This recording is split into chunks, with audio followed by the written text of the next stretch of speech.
Tahlil ini memiliki filosofis yang sangat mendalam. Ya, asalkan memang ya urutannya ya ada manusia tuh. Harus ada niat membantunya. Kemudian yang kedua harus rambut dipotong. Nah, berarti ada sesuatu yang dirusak.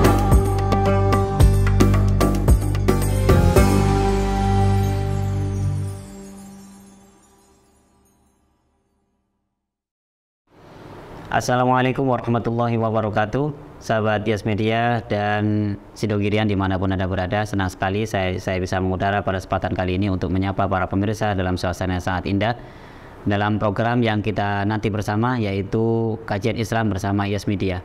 Sebagaimana biasa, kami akan mengajak para pemirsa untuk menyimak obrolan kami berkenaan dengan hal-hal yang banyak terjadi sekitar kita yang dikemas dengan obrolan yang menarik dan syarat akan ilmiah.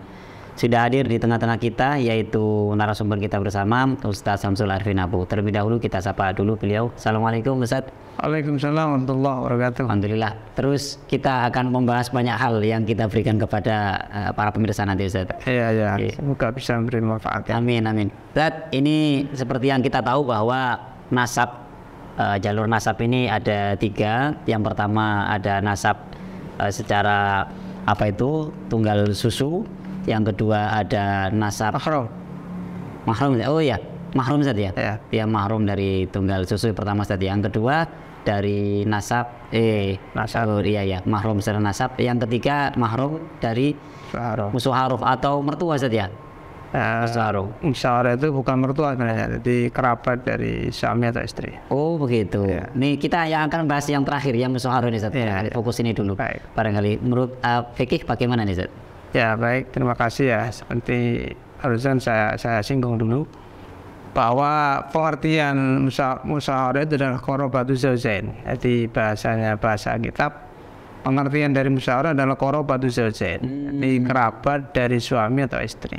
Familinya suami atau istri. Orang-orang yang punya hubungan dekat lah namanya pada suami atau istri. Jadi bukan hanya mertua. Tapi sudut pandangnya dari kalau ini kerabatnya suami dari istri, sudut pandangnya tentunya berbalik ya. Tinggal membalik aja. Tinggal kita bahas urutannya nanti. Iya, tinggal bahas urutannya. Jadi untuk masalah ini, untuk masalah musyawarah, sebenarnya sebelum saya sampaikan seperti yang disebutkan dalam fikih. Ini dalam Al-Quran itu disinggung di dalam surat An-Nisa ayat 22 dan 23 itu. Pertama ada ayat wa la tankihu ma nakaha aba'ukum minan nisa'i illa ma qad salaf ya.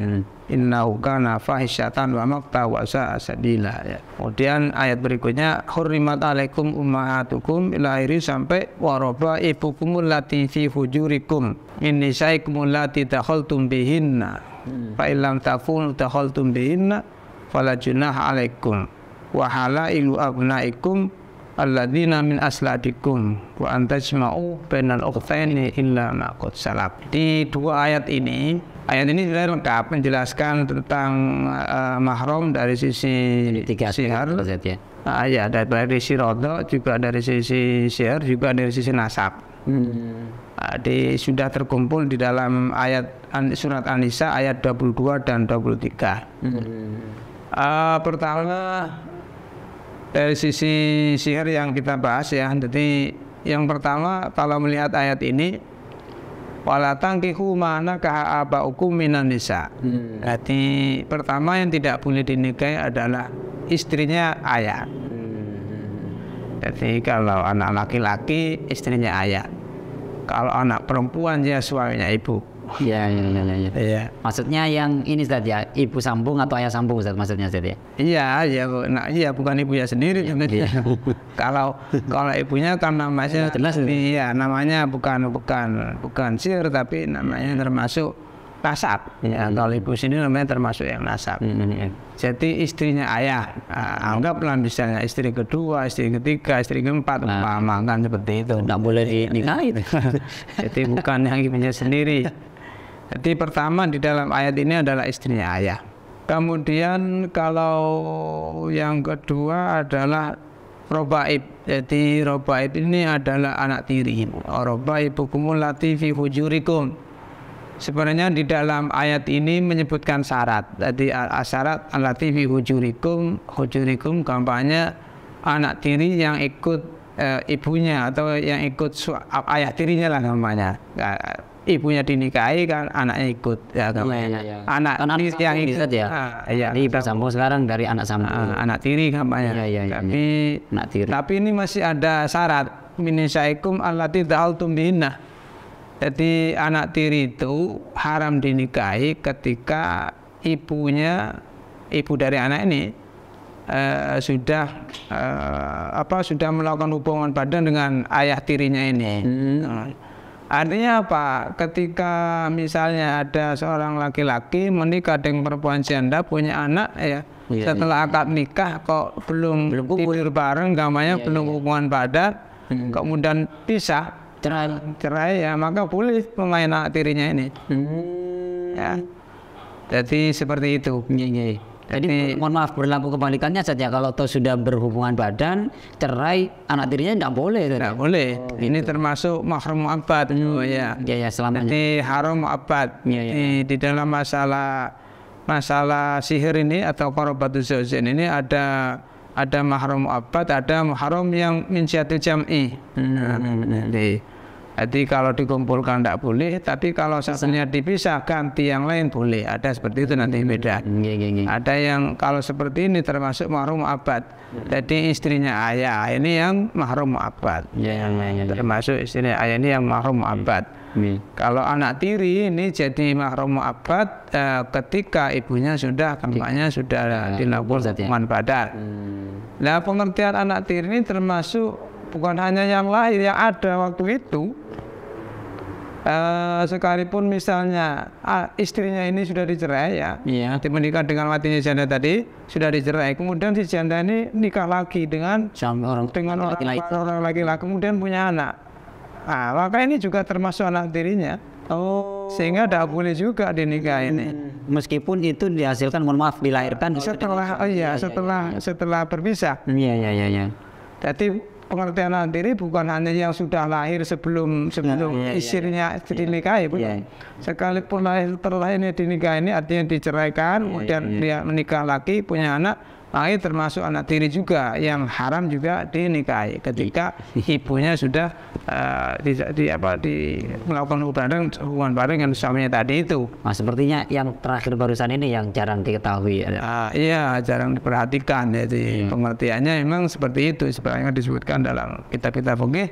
Jadi pengertian anak tiri seperti itu, bukan hanya sudah lahir ketika ibunya dinikahi, bukan, bahkan ketika ini sudah pisah menikah lagi punya anak termasuk anak tiri yang juga termasuk mahram mu'abbad juga. Tadi mahram sebab musyawarah itu yang pertama ibu tiri tadi saja. Kemudian anak tiri ini. Anak tiri nomor 3, kemudian mertua ya, orang tuanya istri atau orang tuanya istri ya. Jadi orang tuanya istri, kalau orang tuanya istri ini mujaratul akad, jadi artinya apa, pokoknya begitu menikah dengan putrinya maka secara otomatis orang tuanya jadi mahram mu'abbad sekalipun ini belum pernah melakukan hubungan badan. Jadi apa nikah kopil tuh misalnya kok cerai misalnya, tetap mahram, nggak boleh pindah ke orang tuanya. Karena mahram misalnya, dan selamanya. Iya selamanya. Jadi kalau anaknya dicerai tertarik ke orang tuanya misalnya. Kok lebih cantik. Iya. Jadi mujaratul akdi ini bedanya antara anak tiri dengan ibu mertua. Kumpul tidak kumpul, pokoknya sudah nikahnya sah intinya ya. Jadi kopil itu sah, maka otomatis jadi mahram mertua ini termasuk mu'abbad. Dan yang juga menjadi pertanyaan ini Ustaz, kalau dari sisi mertua tadi Ustaz, ini apakah hanya kalau dari sisi suami ya, otomatis kan yang menjadi mahram kan mertua, ibu mertua. Ibu mertua. Ini apakah dari ibunya saja, nenek atau seperti? Ini bagaimana? Iya, perlu saya sampaikan ini. Jadi yang dimaksudkan mertua ini semua terus sampai ke neneknya ke atas. Jadi ada batasan Ustaz? Tidak ada. Pokoknya pain alau gamanya. Pain alau kalau mertua sampai alau. Tidak ada batasan sampai 7 misalnya seperti yang sering kita dengar keluar ke 7 umpamanya ya. Jadi tidak ada. Maksudnya pokoknya ibunya ibu terus sampai ke atas umpama ada. Teten itu semuanya mahram. Kalau bibi Ustaz, mohon maaf. Bibi termasuk bukan, dan ini termasuk yang jam'i nanti bin ziyatil jam'i itu haramnya beda. Jadi bibinya ibu misalnya ya, arti Mbak Ereng kalau bahasanya Mbak Ereng itu tidak termasuk, maksudnya tidak termasuknya itu min ziyatil jam'i. Maksudnya jam'i bagaimana? Artinya istri 2 ya, satunya wanita dan dikumpulkan dengan bibinya, satunya bibinya, ini tidak boleh kan. Atau Mbak Ereng tadi itu, satunya wanita ini kumpul bersamaan, jadi dalam satu akad nikah, salah satu naungan pernikahan maksudnya. Jadi kumpul antara anak dan Mbak Erengnya misalnya, tidak boleh. Kecuali dimisah salah satunya, pindah ya bapak. Ini nanti masuk pada wantas bainal ukhtaini. Di sini bahasanya ukhtaini, tapi untuk di hati itu termasuk ada penamroatin wa ammatiha. Jadi tidak boleh mengumpulkan antara wanita dan bibinya, termasuk kholahnya. Jadi bahasa amma itu bibi dari ibu, bibi dari ayah sama ya, bibi dari ibu, bibi dari ayah sama, nenek juga itu, nenek dari ibu dari ayah juga sama. Artinya sama-sama mahram tadi itu. Jadi itu bedanya kalau antara mertua dengan anak atau ya anak tiri ya. Kemudian yang nomor berikutnya nomor 4 ya. Nomor 3, nomor 4 ya. Adalah termasuk yang haram dinikahi adalah istrinya anak. Istrinya anak menantu ya. Di menantu. Oh ya, kebalikannya kan. Iya, nanti istrinya anak ini menantu. Ini juga termasuk yang tidak boleh dinikahi. Kan masuk mahrum muhammad juga ini.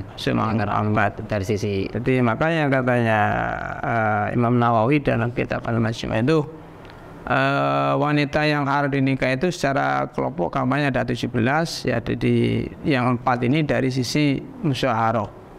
Jadi dari hubungan musyawarah ada 4, satunya dari syiatil jam'i, mengumpulkan tadi itu antara perempuan dan saudarinya atau dan bibinya, baik bibi dari ayah atau baik dari ibu. Jadi kalau melihat ini ada yang mu'abbad itu kampanye 3 bisa 4 ya, 4 itu dengan syarat untuk yang anak tiri dengan syarat ibunya tadi harus sudah dilakukan hubungan badan ya. Nah itu yang budaya. Untuk istri saudaranya istri atau bibinya istri ini harumnya bukan apa, tapi harumnya min syiatil jam'i. Saat wanita ini masih menjadi istri, maka tidak boleh juga menikahi bibinya atau menikahi saudaranya. Tapi ketika wanita ini sudah dicerai, berpindah pada bibinya atau pindah pada saudarinya, maka boleh. Tapi kan selama, mohon maaf, selama si suami ini sama si istri, bibiknya istri ini kan bukan mahram Ustaz ya? Oh ya, bukan mahram dalam arti ya maksudnya tidak boleh batalkan wudu ya. Betul. Jadi di sini mahramnya dalam sisi mengumpulkan dalam satu pernikahan. Iya. Jadi haramnya dari sisi ya mengumpulkan pernikahan itu saja.